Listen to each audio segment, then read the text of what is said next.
Et boum les gars, bienvenue au nouvel épisode du Shaker Show, le premier podcast court et efficace qui vous parle de l'actualité du CrossFit et de l'entraînement fonctionnel en général. Vous l'avez aimé, vous l'avez adoré, vous l'avez plébiscité. Il est de retour avec nous pour l'épisode d'aujourd'hui, c'est Gauthier Hockey. Yes, je suis de retour. Merci beaucoup de la réinvitation pour le second épisode. C'est toujours un plaisir. En vérité, j'ai invité plein d'autres mecs, mais t'es le seul qui a accepté de venir. Ouais, j'étais le seul disponible. C'est la seule réponse là-dessus. Écoute, aujourd'hui, dans l'épisode qu'on va démarrer, j'aimerais qu'on aborde une question qui est récurrente dans les box. Il y a parfois quelques athlètes qui ont le sentiment que la programmation de leur salle affiliée n'est pas suffisante pour leur permettre d'exprimer et d'atteindre leurs objectifs en termes de compétiteurs. Donc aujourd'hui, on va défendre une thèse très simple dans l'épisode d'aujourd'hui. On va tout faire pour tenter de vous démontrer pourquoi la prog de ta box, elle n'est pas un frein à tes aspirations de compétiteur. Et déjà, je me lance sur un premier argument tout simple, c'est que votre coach de votre box, il vous connaît. Il sait de quoi vous avez besoin. Et il connaît ses athlètes normalement. Donc déjà, c'est un premier bon point pour ça. Ouais, ça, on peut rebondir là-dessus. Comme tu as dit, il vous connaît vous et il connaît l'intégralité de vos athlètes. Qu'est-ce que ça veut dire ? Ça veut dire que votre coach, la personne qui s'occupe de vous, qui va vous coacher en direct, en présentiel, et ben cet athlète-là, parce qu'il vous connaît bien, il va être capable pour vous d'adapter les entraînements pour toujours vous laisser dans une dynamique de challenge. Et si vous avez envie de faire de la compétition, ça veut dire que vous avez envie de progresser et ça veut dire que vous devez toujours être maintenu dans une dynamique de challenge. Et ça, c'est pas toujours évident lorsqu'on s'entraîne seul. Autre chose, parce que votre head coach ou votre coach il programme et il coach pas seulement vous, mais l'intégralité d'un groupe qui est celui de votre communauté, il va aussi avoir une programmation qui n'est pas biaisée pour vos petites attentes personnelles. Et en vérité, ça, par rapport à l'activité qu'on pratique, pour vous, c'est un plus. C'est vrai, et on peut rebondir sur un thème qu'on a déjà abordé. Le stimulus du WOD est important et votre coach vous connaît et lui programme pour une intensité bien précise et il va maintenir le scaling pour que vous puissiez atteindre l'intensité demandée à chaque WOD. Donc on aura déjà une variété dans les stimulus des WOD et il pourra adapter au mieux pour que vous soyez dans cette intensité-là et que vous ne fassiez pas fausse route comme on pourra avoir en s'entraînant peut-être seul des fois. Ouais, parce que très souvent, la frustration qu'on peut ressentir à l'entraînement lorsqu'on a envie de se préparer pour un objectif précis, c'est de se dire « Ah, c'est dommage, la programmation de la boxe, vu qu'elle n'est pas assez spécialisée dans un domaine X ou Y, donc en général, ça concerne plutôt l'haltérophilie ou la gymnastique complexe, parce que moi, j'ai jamais vu un mec se plaindre qu'on ne faisait pas assez de course à pied ou de rameur dans une salle affiliée. Il n'y a pas assez de burpees cette semaine. Ça n'arrive jamais. Hey coach, je comprends pas, on fait pas assez de 5 km avec un gilet lesté dans la prog, c'est pas normal. Quand est-ce qu'on retourne sur le rameur, s'il te plaît, pour faire un 10 bornes, je t'en supplie? Mais bon, en tout cas, il y a un truc que vous devez comprendre, c'est que très souvent, en tant qu'athlète, lorsqu'on raisonne par rapport à ce qu'on a envie de faire en compétition, on va se visualiser en train de faire des trucs très sexy. Je dis ça en rigolant, mais voilà, du muscle-up aux anneaux, de la marche sur les mains, du squat snatch, en veux-tu, en voilà. Mais la vérité, c'est qu'avant d'avoir besoin d'être capable de réaliser toutes ces choses qui sont sexy, vous avez besoin d'améliorer votre préparation physique générale. Vous avez besoin d'améliorer votre fitness et ça, c'est ce que va vous permettre de faire la programmation de votre salle affiliée sans se préoccuper de vos petites préoccupations qui vous trottent un petit peu dans la tête. On va vous confronter à tout type d'exercice, tout type de durée d'entraînement pour du coup être capable d'être prêt à l'imprévu et l'imprévisible. C'est vraiment dans la doctrine de la méthodologie. Tu voudrais dire que mon coach, si je vois au tableau en arrivant lundi matin à WOD de 7h, il a mis des wall walk, c'est pas une mauvaise personne finalement? C'est sans doute une mauvaise personne parce que pour faire ce métier d'entraîneur ou plus exactement ce métier de programmeur, il faut être sadique. Mais si on y réfléchit bien, dans cette idée qu'on allait toujours tout faire pour confronter les gens à l'inconnu et à l'inconnaissable, à l'imprévu et à l'imprévisible, même cette année-là, dans la saison de l'Open, compte tenu du contexte actuel, le premier WOD l'a proposé par un Dave Castro avec les wall walk et les double under, en vérité, c'était hyper pertinent parce que c'était vraiment confronter l'athlète à quelque chose auquel il n'avait pas été confronté et en plus c'était très chouette parce que à la rigueur ça mettait encore plus tout le monde sur un pied d'égalité. Ce que je veux dire c'est que le mec qui était confiné, enfermé dans son salon et un petit peu féru d'entraînement, il y a de fortes chances qu'il ait fait quelques air squats, des push-ups, 2-3 wall walk et puis que pour faire son cardio, vu qu'il n'avait pas le droit de sortir, il a utilisé sa corde à sauter. Donc presque ça lui donnait un avantage. L'athlète professionnel ou semi-professionnel ou celui qui s'est aménagé son garage gym tellement il est croque, je pense très franchement que s'il avait l'opportunité de jouer avec une barre de pull-up et une barre de traction, c'est pas dit qu'il ait fait ne serait-ce même qu'un seul wall walk pendant cette année de confinement. Donc au final, c'était un très très bon WOD. Et d'ailleurs, je pense qu'il a mis tout le monde d'accord. Ouais, je crois que cette année, on va tous se mettre à faire des wall walk. Wall walk, c'est pour 2022. On va faire tout ça maintenant dans nos programmations et dans nos box. Un autre point qui est cool concernant la programmation et concernant l'ambiance qu'on pourrait retrouver dans un WOD de box, c'est qu'on est avec les copains. Et on a toujours envie de faire une rep de plus que son copain normalement. Et ça, c'est vraiment cool. Quelque chose qu'on ne retrouvera pas peut-être en s'entraînant un peu plus seul. Bah ça rejoint un petit peu ce qu'on disait sur le coach. Le coach est là pour vous aider au travers du WOD et des adaptations à vous maintenir constamment, quel que soit votre état de forme, dans une dynamique de challenge à relever pour vous faire progresser. Et évidemment, la dynamique de groupe, le fait de partager une classe avec d'autres athlètes, ça c'est aussi le second moteur qui va vous permettre de vous pousser au cul, pardonnez-moi l'expression, pour aller chercher un petit peu plus loin dans la performance. Et ça, c'est ce qu'on vit dans les box. C'est le meilleur moyen de reproduire un peu in vitro ce qu'on serait capable de revivre sur le dance floor. C'est clair, c'est quelque chose dont on a besoin d'être confronté aux copains. Si on a l'aspiration de venir faire des compétitions, on ne fera pas de compétition tout seul. Il y aura forcément quelqu'un qui ira plus vite que nous, à côté de nous, surtout s'il y a des thrusters ou des burpees pour ma part. Et peut-être qu'il ira moins vite que moi si c'est du rameur. Mais l'idée là-dessus, c'est vraiment de trouver les copains qui vont nous pousser, qui vont nous permettre d'aller faire la rep de plus, d'aller chercher le muscle up de plus qu'on n'aurait jamais passé si on n'avait pas réussi, qui va nous empêcher de mettre les mains sur les genoux. Et ça, c'est quelque chose qu'on retrouvera forcément s'il y a de la camaraderie et si on a des copains qui nous poussent, même s'ils ont déjà fini le WOD, qui viennent nous pousser au cul et qui nous emmènent pour aller plus loin. Et c'est aussi ça le CrossFit. Moi, pour faire simple, j'ai un sport de contact et d'opposition et j'ai eu la chance de servir de sac de frappe avec beaucoup de gentillesse à des tas de mecs très très bons, très très doués et très compétiteurs. J'ai jamais vu un athlète compétitif dans ce type de sport s'entraîner seul. Ça n'existe pas. Vous verriez jamais un champion d'Europe de boxe sur un sac en train de s'entraîner seul pendant l'intégralité de la séance pendant que les autres sont en train de s'entraîner. Le simple fait de partager souvent les mêmes cours ou les mêmes séances de sparring, c'est ce qui permet déjà à ceux qui sont moins évolués dans leur pratique d'avoir une cible, une target pour nous faire progresser. Parce que moi je suis partisan de ça, de dire que très souvent nos progrès sont fermés parce qu'on a une sorte de plateau de verre au-dessus de la tête, parce qu'on n'a jamais vu quelqu'un mieux faire, mais que dès qu'on est confronté à des gens qui sont meilleurs, ça nous hisse vers le haut. Et puis aussi, le fait d'être dans la fosse avec d'autres pratiquants, donc là dans mon exemple c'est des boxeurs, mais pour un compétiteur ça pourrait être simplement des athlètes dans une boxe, et bien aussi ça vous force un petit peu, peut-être par péché d'orgueil, à lever un petit peu le menton et à tout faire pour sortir avec les bonnes valeurs, mais votre épingle du jeu à chacun des WOD. Ouais, parce que si jamais ça vous arrive de passer à côté de l'intensité d'un WOD ou à côté du stimulus, ça peut arriver, votre coach il peut faire des erreurs, vous pouvez par péché d'orgueil peut-être rater un petit peu l'intensité du WOD. Mais c'est des torts partagés. On doit se dire, ok, la meilleure chose à faire, je pense, on a la chance de pouvoir être coaché à la boxe et de toujours adapter le plus précisément possible l'entraînement à ce dont on a besoin, à nos capacités du jour. Donc c'est vraiment un bien super précieux duquel ce serait vraiment dommage de se passer. Après, voilà, l'écueil, et c'est un peu la malédiction de beaucoup de honneurs qui ont des salles affiliées, c'est de voir se développer toute une manne d'athlètes qui vont se désengager du groupe et de la communauté pour s'orienter trop tôt ou alors avec un volume trop important vers une programmation qui jugerait entre guillemets personnalisée. C'est pas forcément déjà toujours le cas. En général, c'est juste qu'ils vont chercher une programmation spécialisée sur un domaine. J'estime que je suis pas assez fort, donc j'ai envie de faire un cycle de force. J'estime que ma gym est pas assez bonne, donc je vais me focaliser exclusivement sur ma gym. J'estime que mon cardio n'est pas assez bon. Je vais rien faire, à la place je vais faire un cycle d'haltérophilie, ça se passera bien. Bon, du moins en général, c'est comme ça que ça se danse. Et donc, le problème derrière ça, c'est juste que c'est une zone de vigilance. Lorsque vous êtes dans une box, aussi bien si vous êtes coach et que vous avez des athlètes qui commencent à faire ça, aussi bien pour vous, par rapport un petit peu à la pratique que vous allez vivre. Pourquoi ? Parce que déjà, si on parle de préparation physique à proprement parler, le fait de suivre une programmation vraiment focalisée sur un aspect de votre pratique, ça peut, si c'est fait intelligemment, effectivement être une programmation qu'on appelle ciblée. Dans ce cas-là, ça doit prendre une petite partie de votre entraînement. L'essentiel de vos entraînements doivent être vécus en groupe, avec du coaching.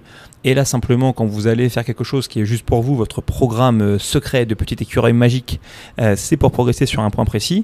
Mais attention, trop souvent, ça devient une programmation qu'on appelle biaisée, où cette fois-ci, oui, vous allez progresser sur le domaine que vous pratiquez plus.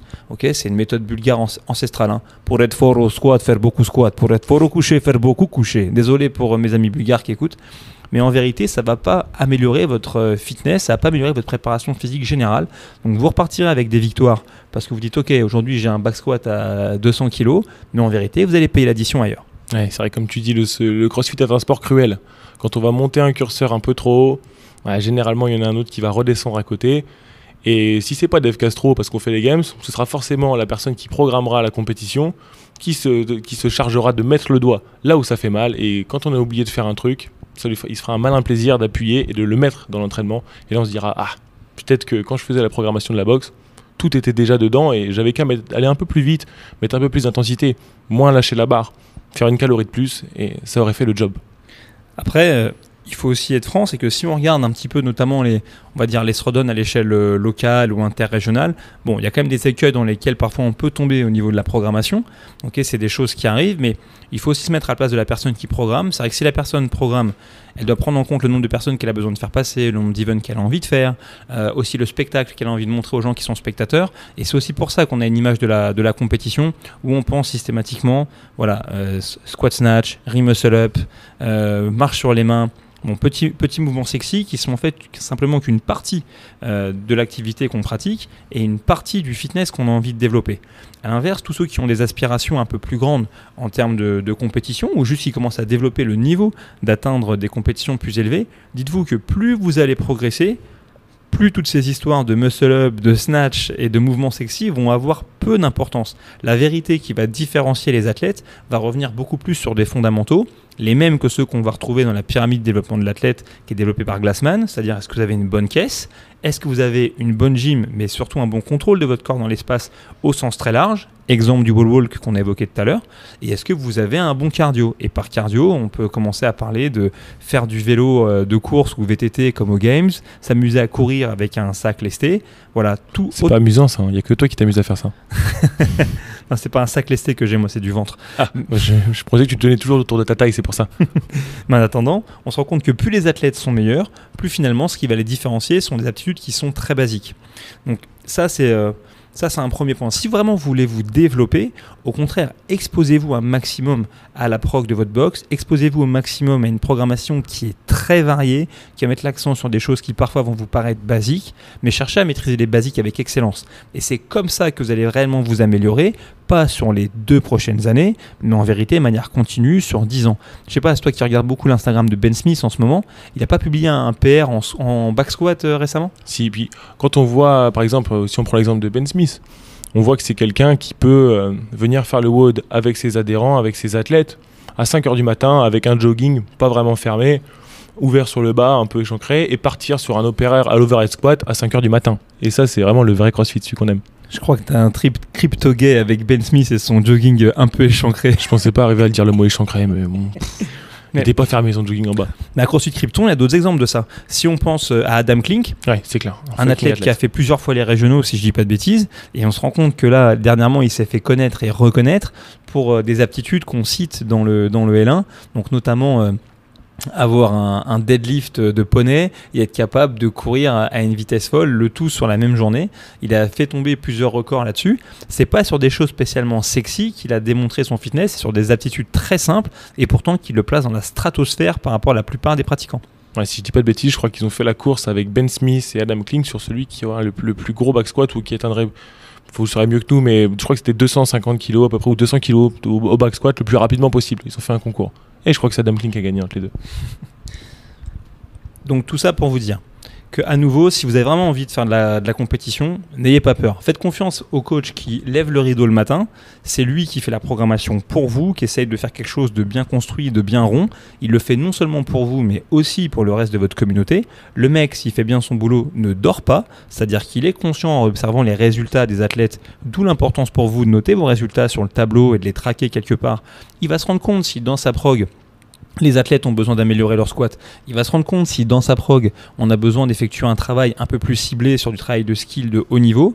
Et faites-lui confiance, il va vous améliorer.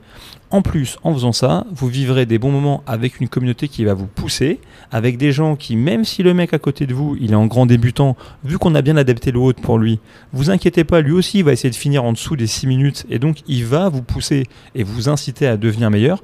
Et c'est réellement comme ça que vous allez progresser. Ouais, et puis on peut aussi dire, c'est chouette de découvrir le WOD au tableau tous les jours. C'est quelque chose que vous aurez en compétition. En compétition, vous n'aurez pas un fichier où ce sera écrit « Ok, il y aura ce WOD là, ce WOD là, ce WOD là, prépare-toi bien ». Non, c'est la même chose tous les jours. Quand on arrive, on pose son sac et on fonce au tableau quand on a un crossfitter normalement constitué. Ça existe un crossfitter normalement constitué ? C'est quelqu'un qui a un gros sac militaire avec une ceinture accrochée et qui a déjà ses maniques prêtes accrochées à son sac. Et des patchs, plein de patchs. Et plein de patchs normalement. Et des genouillères dégueulasses. Qui puent. L'autre chose, c'est que aussi la nécessité ou l'envie qui s'est répandue à un moment donné de faire des programmations qui pourraient différer aussi des box, c'est qu'il y a un moment donné où il y a beaucoup de programmations qui ont commencé à émerger, certes notamment sur Internet ou au travers de certains de leurs athlètes qui sont devenus très bons et qui ont pu laisser penser que pour être très bon, notamment en CrossFit sur la saison des Games, il fallait être capable de cycler son entraînement. Donc je pense à Competitor Training, je pense à Invictus, je pense à Misfit, il y en a plein. Okay, mais il faut comprendre que cette manière de penser qu'on peut cycler sa préparation dans une activité comme le CrossFit, si ça a éventuellement pu être vrai fut un temps, aujourd'hui, c'est une manière de voir les choses qui est complètement obsolète. C'est quelque chose qui est révolu. Ouais. Quand on voit le nouveau calendrier, maintenant les meilleurs athlètes, ils doivent être prêts toute l'année. Ils ont des throwdowns, ils ont beaucoup déjà pour vivre et surtout pour se qualifier au CrossFit Games, qui est quand même leur objectif. Ils ont besoin d'être fit toute l'année. Ouais, pour être simple, pour ceux qui peut-être démarrent cette activité, avant, si vous aviez envie de faire les championnats du monde de CrossFit, c'était assez simple. Vous aviez la phase des Open qui tombait, disons, sur février-mars, où on travaillait plutôt avec des charges légères à intermédiaires, beaucoup de mouvements de cardio. Ça dépend. Des entraînements assez courts. Du moins, avant 2016 ou avant 2015, cite-moi un WOD de CrossFit où vraiment tu avais besoin de lever lourd, à part peut-être les box jump avec le deadlift, ce couplet-là. Mais en tout cas, sommairement, vous saviez à peu près à quelle sauce vous alliez être mangé en termes de répertoire gestuel. Puis ensuite, une fois que vous alliez aux régionaux, c'est un petit peu le combat des chefs de celui qui était le plus fort dans la boxe, c'est-à-dire que ça soulevait plus lourd, ça montait d'un cran en termes d'intensité, la notion de force aussi était quand même plus importante. Puis vous arriviez aux Games, et là vraiment c'était un champ ouvert avec des épreuves en extérieur, vous ne savez pas trop à quelle sauce vous alliez être mangé. Bon, ça a duré pendant quelques années, puis ça a évolué, avec la fin des régionaux, avec un calendrier modifié, avec les sanction events, et puis maintenant avec notre Covid apocalyptique. Et donc aujourd'hui, tout ça ne fonctionne pas, parce que même à l'heure d'aujourd'hui, peut-être que personne n'est capable de vous donner le déroulé de la saison de l'année prochaine. Donc si vous pensez être capable d'anticiper les qualités physiques que vous devez être capable de développer à l'instant X ou Y, en vérité, vous êtes cuit. En plus, depuis quelques années, lors de l'Open notamment, il n'est pas rare de voir des manipulations de charges lourdes, voire très lourdes. Je pense au couplet de l'année dernière avec d'abord le Diane enchaîné avec les deadlifts à 140 kg mélangé avec la marche sur les mains. Cette année, le complexe d'haltérophilie. Donc, aujourd'hui, la seule manière pour vous, si vous aspirez à faire de la compétition pour exceller et être bon dans ce qu'on fait, les gars, si vous voulez être bon en CrossFit, faites du CrossFit. Ouais, c'est quelque chose qui a été appuyé pendant une super interview dans CrossFit France où il parlait à Jeffrey Adler qui disait mais moi mon seul objectif c'est d'être fit toute l'année, j'essaie pas d'être prêt que pour les Games, j'essaie d'être prêt toute l'année à être le plus fit possible. Donc voilà, maintenant il faut aussi se mettre de la place, ou du moins dans les baskets de l'athlète, et il faut comprendre aussi que tous les athlètes n'ont pas forcément toute la vie devant eux s'ils veulent devenir bons. Je sais pas, peut-être que je suis étudiant, qu'en ce moment j'ai beaucoup de temps pour m'entraîner, je sais que je vais garder ce rythme de vie à 3 ans. Moi écoute, j'ai déjà eu du mal à sortir du lycée, donc c'est pas pour me remettre derrière un banc et lire des livres. Sauf s'il y a des images, des histoires de Sharingan et des kunai à l'intérieur, là je veux bien un petit peu regarder. Mais en tout cas, il faut quand même aussi comprendre les aspirations des athlètes qui ont envie de progresser, peut-être un peu plus vite que la musique. Et puis comme on l'a dit, la programmation biaisée, c'est quelque chose qu'on ne veut pas puisque ça ne va pas améliorer votre fitness. Mais néanmoins, c'est légitime d'avoir envie de travailler sur ses faiblesses. Pourquoi ? Ça fait aussi partie de la méthodologie. Travailler ses faiblesses jusqu'à en faire des forces, c'est plus efficace pour améliorer votre fitness que de renforcer les points sur lesquels vous êtes déjà bon. Donc ça nous amène aussi à une question simple, c'est si moi je suis affilié dans une box, que j'aime participer à la vie de ma communauté, que j'aime me casser la bouche pendant le WOD du jour, comment est-ce que je peux néanmoins sainement, à nouveau, me développer sur mes faiblesses si j'estime que soit malheureusement à l'instant X ou Y, dans les WOD de la semaine, j'ai pas ce qui me convient, ou alors simplement parce que j'ai un peu plus de temps que peut-être mes autres camarades de jeu et que donc j'aimerais m'améliorer là-dessus. Et je crois que la réponse là-dessus, elle est plutôt simple. Vous avez à disposition des gens très compétents qui sont votre head coach et toute votre équipe de coach de votre box qui, je pense, se feront un plaisir de vous aider à trouver des solutions adaptées à vos faiblesses et rempliront les trous que vous pouvez avoir dans votre fitness. Ah, ça, les coachs pour remplir les trous, hein, des fois, il faut toujours les calmer. Hein. Mais bon, en attendant, ce qu'il y a de sûr, c'est qu'effectivement, vous devez aller voir vos entraîneurs, vous devez expliquer et évoquer avec eux quels sont les points sur lesquels vous voulez devenir meilleur. Et pensez pas que vous avez toujours besoin de faire quelque chose de complexe. En vérité, peut-être qu'un entraîneur vous donnera 1 ou 2 exercices très simples qui devraient être capables de débloquer votre pratique. Je prends un exemple simple. Admettons que vous vouliez améliorer votre haltérophilie. Vous n'avez pas besoin nécessairement de bouffer 3 mois d'haltérophilie sans arrêt, hyper focusé. Si jamais vous avez envie de le faire, allez voir la prog de Mike Burgener, elle a le mérite d'être gratos. Mais néanmoins, peut-être que simplement votre coach, si vous regarde bouger une fois ou deux, il va simplement être capable de vous dire, écoute, toi, ton plus gros défaut, j'ai utilisé mon cas par exemple, c'est que tu marques très souvent une pause au-dessus du genou. Donc voici peut-être les 3 exercices éducatifs, techniques ou semi-techniques que tu devrais répéter 2 à 3 fois par semaine avec une barre à vide ou avec une barre chargée à 40 kg pour mon cas à moi, qui devrait te permettre de gommer petit à petit ce mouvement. C'est rien de complexe. Okay, c'est facilement actionnable, ça ne viendra pas interférer avec votre capacité à produire de l'intensité à l'entraînement et in fine, tant que le coach lui fait un check-up régulier pour voir si ce qu'il vous a donné ça produit les effets escomptés, dans ce cas-là vous êtes dans le vrai. Ah, c'est intéressant, en plus quand tu parles de check-up, il y a une super phrase dans le guide d'entraînement du niveau 2 qui explique comment on peut juger une bonne programmation. Juger une bonne programmation, c'est tout simple, c'est est-ce qu'elle nous amène à avoir des augmentations dans nos marqueurs de performance. C'est la seule chose. Si vos marqueurs de performance augmentent, la programmation est bonne. Il n'y a pas besoin d'aller chercher ailleurs. Et pour ceux qui nous écoutent et qui ne savent pas ce qu'est un marqueur de performance, gardez le truc très simple dans votre tête. Est-ce que sur un mouvement donné en haltérophilie, les poids augmentent? Est-ce que lorsque l'entraînement est fait 4 time, si vous le répétez au fur et à mesure que le temps passe, votre chrono diminue? Et est-ce que sur les WOD de type AMRAP, comme Cindy par exemple, sur un laps de temps donné, est-ce que votre nombre de tours et de répétitions augmente? Si c'est le cas, vous ne prenez pas la tête, ça veut dire que votre programmation fonctionne, que vous faites le taf et que vous produisez un peu d'intensité. Ouais, et je pense qu'on peut toujours aller un tout petit peu plus vite, mettre un tout petit peu plus lourd si la technique le permet. Donc c'est la magie du CrossFit. On peut toujours faire des choses et on peut toujours s'améliorer. Et ça c'est aussi le dernier point. On revient là-dessus comme dans le premier épisode, mais surtout quand vous ressentez de la frustration vis-à-vis de vos progrès à l'entraînement, posez-vous quand même toujours ces questions. Commencez par vous faire aussi une autocritique au lieu de chercher un coupable. La plupart des gens qui vont avoir du succès, et là je parlais aussi donc du coup des athlètes et des compétiteurs, ne sont pas des gens qui pointent du doigt les responsables de leur sort. Ce sont des gens qui prennent entre guillemets la responsabilité de ce qui leur arrive. Donc posez-vous cette question. Est-ce que pour commencer, j'ai la nutrition et le niveau de repos qui me permet vraiment de progresser? Ça c'est quand même la base. Il ne faut pas prendre le problème à l'envers. Ensuite, est-ce que lorsque je vais à l'entraînement, et là je ne vais pas tout de suite aller dans l'intensité, mais est-ce que je suis à l'écoute de mon entraîneur pour choper aussi de l'information et être hyper engagé, notamment dans les moments d'enseignement pour améliorer ma technique? Moi je vous avoue, quand je donne un cours, si je donne un PVC à tout le monde pour faire un push-jerk et que je vois un mec commencer à soupirer parce qu'il a 2 ans de crossfit et des épaules un peu plus grosses que moi, franchement, lui, il n'est pas sur le chemin de la réussite. Ça existe ça? Quelqu'un qui a partout. des épaules plus grosses que toi? Ah non, ça oui, non, ça j'allais dire, ça me fait dire. Parce que les gens qui soupirent au PVC, j'en ai en tête. Oui. Mais les plus grosses épaules, non. Mais il y en a partout. Après, c'est au coach aussi de rendre son enseignement captivant, intéressant et de donner de la consigne pour garder les gens engagés. Mais en tout cas, c'est vraiment tout ça, c'est un projet d'adhésion. Il faut que l'athlète il ait envie à 100% de capter l'information et de devenir meilleur. Et il faut que le coach il soit hyper dévoué aux athlètes pour leur permettre d'avancer. Une salle où vous n'entendez pas de consigne, pas de prénom, pas de correction, c'est hyper frustrant. C'est impossible. Dans le moment de l'enseignement, l'entraîneur doit être à fond pour vous faire progresser.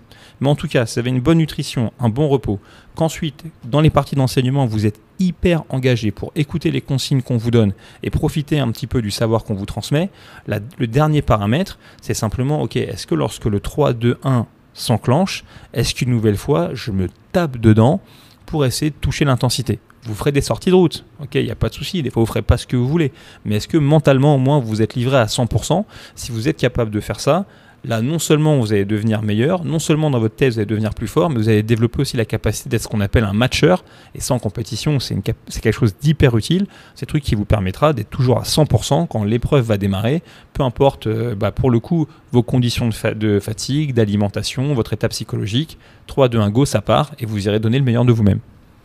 Et la recette est donnée, ça y est, vous avez le secret pour devenir un excellent crossfitter. Maintenant, si j'ai une bande de copains, qu'on est samedi après-midi, qu'on a envie de se faire un watch sweat, qu'est-ce que je peux aller regarder par exemple comme source? Peut-être Weekend Wind Up? Ouais, la source numéro 1, et d'habitude c'est toujours Gauthier qui la donne, mais c'est quand même crossfit.com. allez vous inspirer de ce qui sort sur crossfit.com. Il y a des WOD tous les jours. Si vous avez un petit peu d'anglais, il y a des explications très souvent en anglais qui sont données. Au sein de CrossFit France, on partage de plus en plus de plans de cours. Ça, c'est plus pour les coachs, mais on peut quand même aller chercher qui sont directement en français. En tout cas, il y a de quoi faire. Moi, cette semaine, mon entraînement, il a été composé à 80% d'entraînement de sortie de CrossFit.com. Je parle de rameur et de GHD. Je parle de pull-up et de presse en tout genre. Je parle de clean and jerk léger mélangé avec des double under en intervalle. Franchement, je me suis fait rouler dessus toute la semaine. Il y a du très bon. Effectivement, si vous voulez aller chercher des WOD d'équipe, des formats un peu plus fun, allez vous amuser. Weekend Wind-Up, c'est une super bonne ressource. CrossFit Linchpin, je suis assez fan. Vas-y, tu peux les citer. Les Monster Mash, c'est ça, c'était ça que j'aime bien. Ouais, c'est vrai, c'est des trucs vraiment cool. Donc, faut que ça reste fun. On s'applique à l'entraînement. On trouve des moments cool avec les copains. Je pense que c'est l'essence de tout ça. Et c'est peut-être les samedis, etc., tous ces jours de gros volumes d'entraînement qui ressemblent un petit peu à de la compétition sans la pression. Voilà, les moments où vous devez vous dire que vous allez aller un petit peu plus loin. Simplement rappelez-vous, s'il y a plus de volume, vous devez quand même tout faire pour essayer de préserver votre intensité. Et donc si vous êtes complètement rincé, pensez pas que vous avez toujours besoin de faire un module numéro 3 ou 4. Quand il n'y a plus rien, il n'y a plus rien. Si le fun était là, vous avez bien performé. Franchement, faites le truc aussi le plus important, c'est accordez-vous du temps pour votre récupération. Et est-ce que tu aurais des recommandations à nous donner, de choses à lire, par exemple, des devoirs? Alors, hormis l'intégrale de Naruto, tome 1 à 20, ça pour la motivation, c'est quand même pas mal. Il y a quand même 2-3 ressources qu'on peut utiliser. Je crois aussi, toi Gauthier, de toute façon, tu en avais relevé. Mais il y a des articles, notamment s'il y en a parmi vous qui ont envie d'organiser des compétitions dans leur box ou peut-être même des vrais throwdowns à proprement parler. Allez voir dans le CrossFit Journal, il y a un article qui s'appelle Programming Better Competitions by Mark Warkentin, qui a bossé pendant 10 ans en fait au sein du CrossFit Journal et qui était honneur d'une box qui s'appelle, je crois, CrossFit 204. Et c'est un article qui vous donne tous les écueils les plus communs chez les personnes qui vont programmer des WOD pour une compète et qui, sans se rendre compte, vont du coup offrir une programmation très biaisée, le même type de programmation très biaisée qui va faire croire à vos athlètes que pour être bon dans le sport de CrossFit, il faut faire fatalement que du muscle-up et du squat snatch. Ouais, moi j'avais noté un article qui s'appelle Programming In-House or Outsource par Emily Beers, une coach de CrossFit Vancouver qui a été CrossFit Games athlète en 2014 et qui parle des avantages et des inconvénients des programmations que vous pouvez retrouver sur internet et celles de votre box. En tout cas, toutes ces ressources-là et 2-3 liens en plus, notamment sur Weekend Wind-Up, on vous les mettra en description du podcast. Gauthier, je crois qu'on est arrivé à bout de cet épisode numéro 2 de la saison 2 du Shaker Show. Comment c'était ? C'était plutôt cool, on a été plutôt sages aujourd'hui, donc c'est une bonne nouvelle. N'oubliez pas, écoutez les coachs, entraînez-vous, amusez-vous et le reste, ça va rouler. Allez, sur ce, on vous laisse tranquille, on vous dit à tout bientôt. Profitez bien, tapez bien les WOD et faites-vous plaisir. Ciao les gars.